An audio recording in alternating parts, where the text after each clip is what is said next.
ప్రొద్దుటూరు రాజపాలెం మండలాలను పొద్దుటూరు కరువు మండలాలుగా ప్రకటించాలని రాజుపాలెం మండలం మాజీ జెడ్పీటీసీ మహేశ్వర్ రెడ్డి డిమాండ్ చేశారు. నెహ్రూ రోడ్డులోని మాజీ ఎమ్మెల్యే వరదరాజుల రెడ్డి కార్యాలయంలో విలేకరుల సమావేశంలో ఆయన మాట్లాడుతూ వైసీపీ చెప్తున్నట్లు కరువు రైతులకు ఏ విధంగా న్యాయం చేశారో ఎమ్మెల్యే రాచమల్లు హామీ ఇవ్వాలని అన్నారు. టీడీపీ ప్రభుత్వం హయాంలో చేసిన నీరు, చెట్టు, పనుల బిల్లును ఇప్పటికీ వైసీపీ ప్రభుత్వం చెల్లించలేదని ఆరోపించారు. ప్రధాన కాలువలలో పూడికలు తీశారు తప్ప ఉప కాలువలలో పూడికలు తీయలేదని, దీనివల్ల రైతులకు ఎటువంటి ప్రయోజనం లేదని వారు అభ్యంతరం తెలిపారు. ఈరోజు ఈ సమావేశం ముఖ్య ఉద్దేశము, ఈ మీడియా సమావేశం ముఖ్య ఉద్దేశము, మొన్న సోమవారం ఎమ్మెల్యే గారు స్పందన కార్యక్రమం జరిగినప్పుడు రైతులందరినీ పిలుచుకొని పోయి మైలవరం నీళ్లు కలెక్టర్ గారు త్వరగా ఇచ్చారు. దీనివల్ల మైలవరం ఆయకట్టు చాలా అభివృద్ధి చెందింది. మొత్తం పైర్లన్నీ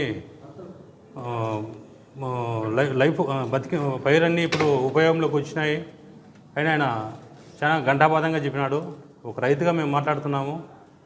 మేము దాదాపు 25 నెలల క్రితము ఒక ర్యాలీ చేసినాము.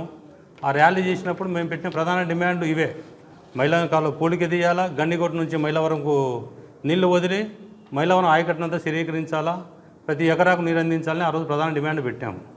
కానీ మేము పెట్టిన నెల రోజుల తర్వాత పూడికి తీయడం జరిగింది.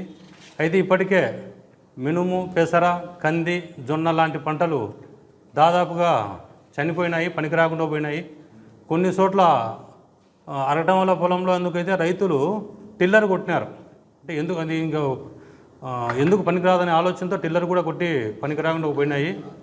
ఇంకా తర్వాత శనగ విషయానికి వస్తే వర్షం పడితే తప్ప శనగేసే పరిస్థితి లేదు. ఇప్పుడు నీళ్లు వదిలినారు. ఈ నీళ్లు వదిలి ఇప్పుడు నీళ్లు కట్టి శనగేసే కాలం కూడా దాటిపోయింది. ఆ కాలంలో వేసినా కూడా పంట వస్తానికి గ్యారంటీ లేదు. 2017-18 సంవత్సరంలో ఒక రైతుగా నాకు దాదాపు 2,50,000 రూపాయలు క్రాప్ ఇన్సూరెన్స్ వచ్చింది. ఎలా వచ్చిందంటే ఆ రోజు మేము పత్తి పంట వేయలేదు. అప్పట్లో ప్రధానమంత్రి ఫసల్ యోజన బీమా కింద ఒక స్కీమ్ ఉన్నది. దాంట్లో మేము రైతులం పోయి ఇన్సూరెన్స్ కట్టుకుంటే ఖచ్చితంగా ఆ పంట వేస్తే ఒక నష్టము, పంట వేయకుండా పోవడం వల్ల అప్పటి వరకు రైతు పెట్టింటాడు కాబట్టి 25% అప్పట్లో ఇచ్చినారు. అంటే దాదాపు ఎకరాకి 8,000 రూపాయలు అప్పుడు ఇన్సూరెన్స్ కట్టిన ప్రతి రైతుకు వచ్చింది. ఇప్పుడు ఈ సిస్టమ్ వల్ల ఈ క్రాప్ చేయాలంటారు. ఈ క్రాప్ చేయాలంటే వాళ్ళకి యాప్ పనిచేయదు. యాప్ పనిచేస్తే తప్ప ఈ క్రాప్ కాదు. ఈ క్రాప్ కాకుండా ఇన్సూరెన్స్ అప్డేట్ కాదు. ఎప్పుడు ఇన్సూరెన్స్ కట్టకపోతే మాకు ₹1 కూడా వచ్చే అవకాశం లేదు. ఇప్పుడు ఆల్రెడీ మేము మినుము, పెసర వేసినాము. దానికి సంబంధించి ఈ క్రాప్ చేయమని సంబంధిత గ్రామ సచివాలయాల అధికారులను అడిగినప్పుడు ఈ క్రాప్ చేయడానికి సంబంధించిన యాప్ రాలేదు. యాప్ వస్తే తప్ప మేము ఈ క్రాప్ చేయలేము, ఈ క్రాప్ చేస్తే తప్ప ఇన్సూరెన్స్ రాదు. చాలా ఇబ్బందికరమైన పరిస్థితి.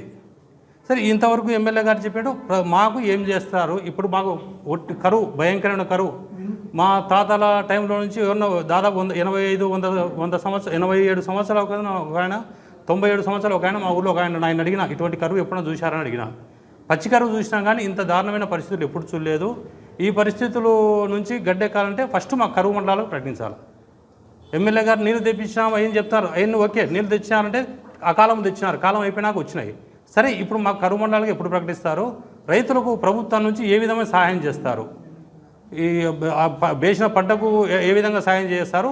వేయాల్సిన బీడు భూములకు ఏ విధంగా సహాయం చేస్తారు? వీటి మీద ఎమ్మెల్యే గారు స్పష్టమైన